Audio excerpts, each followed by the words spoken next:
Hello, and welcome to the first Van Winkle Portfolio Podcast.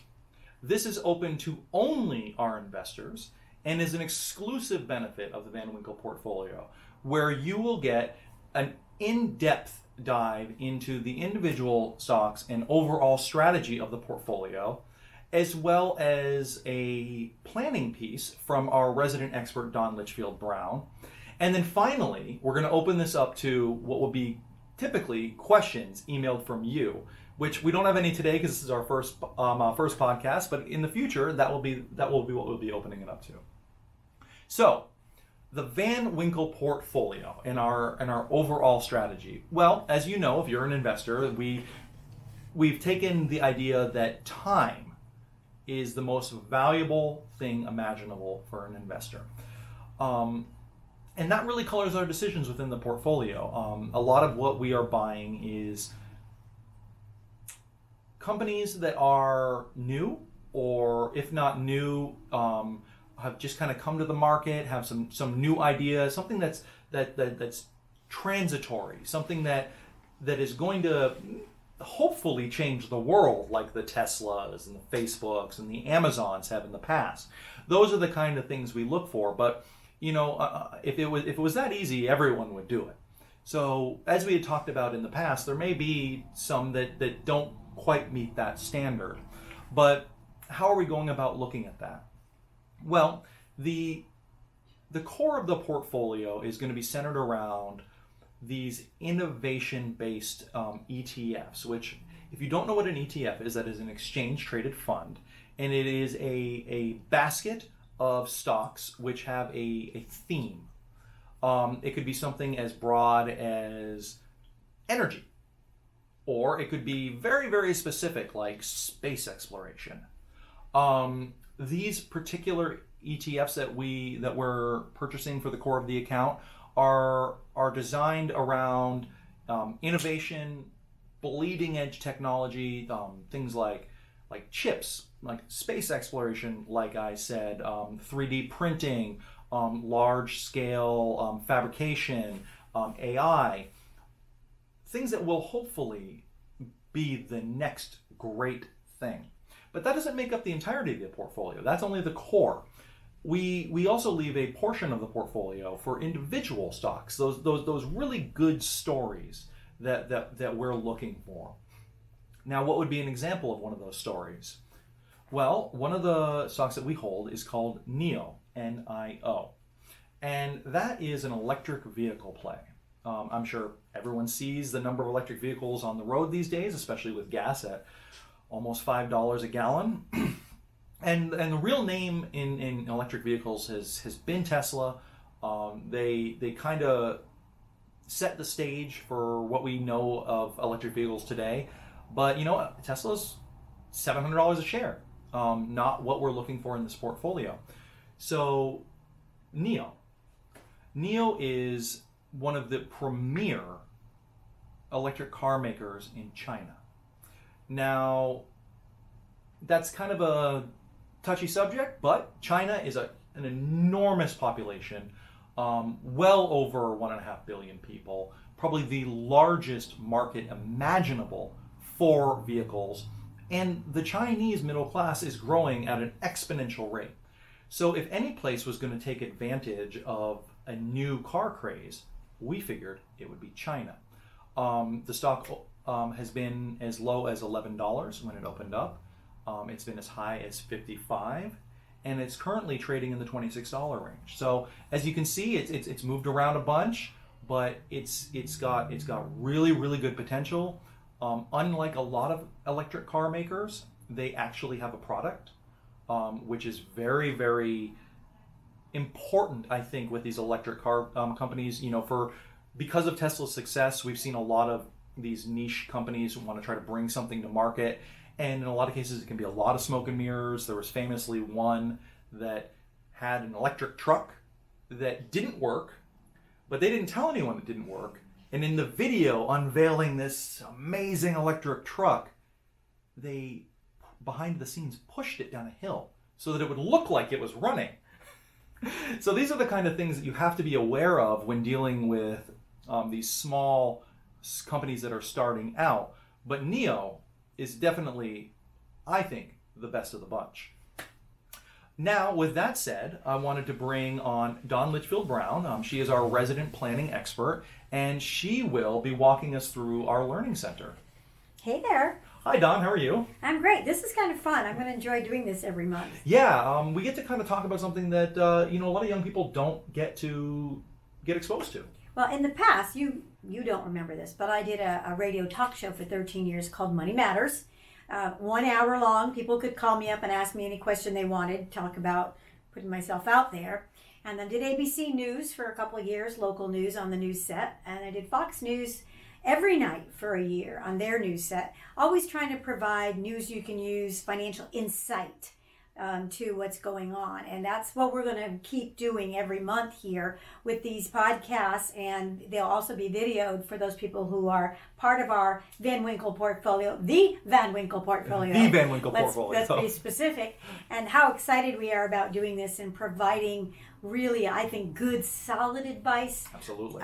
For our young people who are desperate to make their mark, do the right thing, and yet not give up a lot of quality of life. Yeah, I mean, it's hard out there, folks. And, it really is. Everyone wants to be able to retire one day.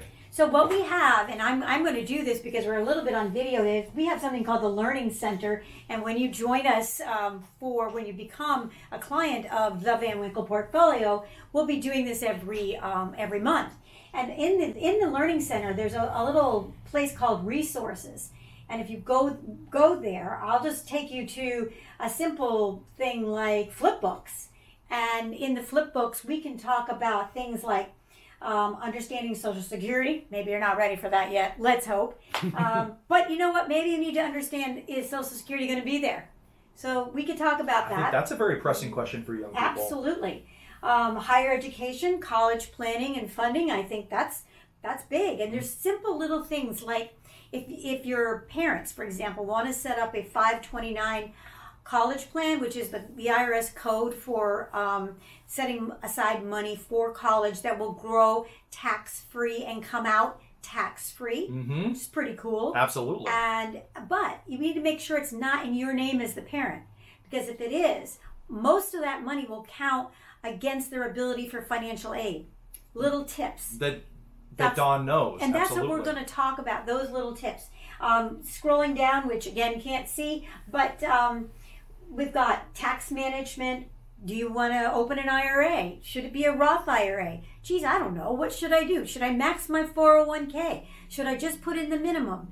These are good questions. As a 401k, I say if you're going to put in 3% and they're going to give you 3%, that's 100% return on your money. It's free money. So if I gave you $1, Marcus, if you gave me $1 and I turned around and gave you back $2 right away. We'd do that all day long. You would. You'd do that all day long. And I think that right there is a really important point, and just to kind of segue real quick here, while we're talking about, financial education, all of these things are out there to help us get ahead in life, but most of them people don't know about. I know many young people who work at good companies. You wouldn't think, being a slinging coffee at Starbucks is a great job, but for someone starting out, they match. They have a great 401k.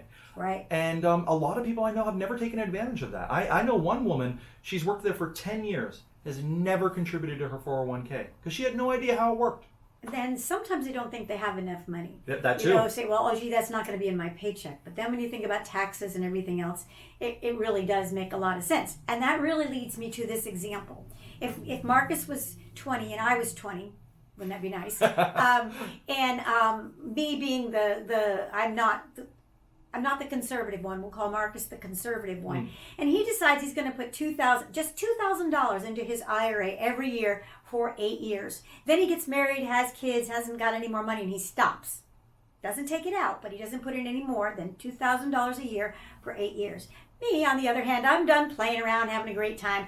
I'm now 28 as well, and I decide, I'll start putting in $2,000 a year, but I have to do that until I'm 65. Okay, just to catch up with Marcus. That's an enormous amount of time. And assuming the same return. So I have to put all that money in until I'm 65 to catch up with you, and you stopped after 8 years, but you started young. The Van Winkle portfolio talks about the value of time. And I can't even, gives me goosebumps. It really does. Just thinking about the value of time. You don't need a lot of money to make a lot of money if you have a lot of time. Absolutely. Right? Dawn is right.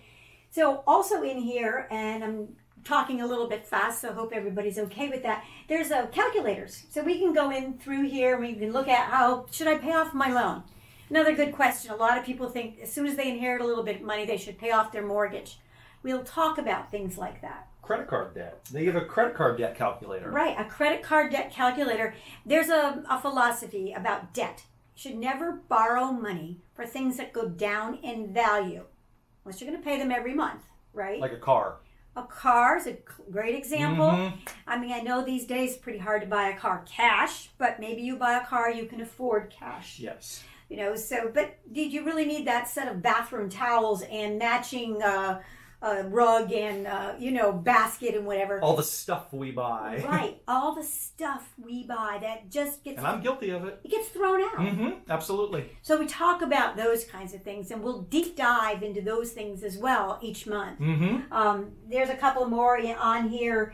I'm just trying to think of what life insurance. Do you need life insurance? What kind of life insurance should you have? These are questions that everyone has out there. One of the things that Marcus and I found when we kind of interviewed some people in his age group and a little bit younger was we asked them, what's your biggest problem? And they said, my biggest problem is I spend everything I make and I know I don't need to.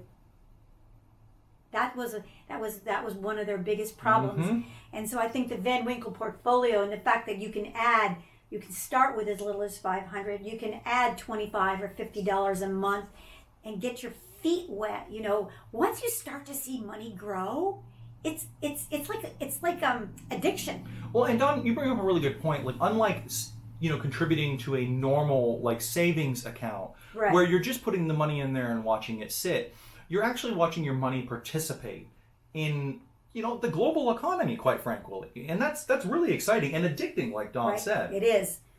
We don't want to get addicted to Bitcoin, though. No, but it's another example of how things work. Absolutely, and we will talk about things like cryptocurrencies. This is Right. the kind of portfolio which potentially have some exposure to that. Not right now because things are a little bit in decline, but maybe soon. And we have 3 videos on our website on cryptocurrency. Absolutely, we do. They're animated videos, by the way. Now, at this point, I would typically be opening up the rest of the podcast to questions from you all. But since this is our first and we don't have any, No. we will say in closing that we really look forward to hearing from you all. My email address is Marcus, Marcus, at NaplesMoneyManagers.com. I will do my best to answer all of your emails promptly, and I'll save some special ones for our monthly podcast. Absolutely, because your questions are the best. No matter how stupid you think they are, no matter how insignificant, those are the best questions because those are the ones that everyone has. I'm Dawn Litchfield Brown. And I'm Marcus Bickle. Talk to you next month.